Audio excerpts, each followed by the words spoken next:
Tanghali na naman nga mga kananay at nag-iisip na naman tayo ng ating mga lulutuin. May sabaw, no problem, dahil ito nga ang gusto ng anak ko. Gusto nyo talagang ulam lagi ay mayroong sabaw. So ito, nakita nga sa paligid ng aming bahay, itong aming uulamin ngayong tanghali. Siyempre bago ang lahat, bago ko nga ito niluto, ay siyempre hinugasan ko lahat ng mga sangkap. Ito lang din naman ang madaling lutuin. Hindi pa nga pizza di peligro. At ito na nga ang aming ulam, pero saan ka, masarap na, masustansya pa, budget meal. Ika nga mga kananay. Salamat na nga rin nga ako mga kananay sa aking anak dahil hindi siya mapili sa uulamin. Pre for the go ang bata. Mimili lang rin naman siya ng gulay na kakainin. Hindi man lahat ay nakakain niya, pero saan ka, masustansya na yung sabaw dahil nandoon na yung katas ng gulay. Bukan nyo rin ito mga kananay sa inyong mga anak para hindi na sa pilitan ang pagkain ng gulay. Siyempre ilang minuto nga lang mga kananay ay tapos na yung aking niluluto. Papaaga ang ating kain.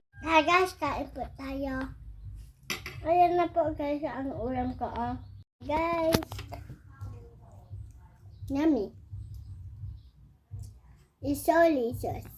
Wow! O ayan mga kananay, narinig nyo ang sabi ng anak ko, sinamahan pa talaga ng bola.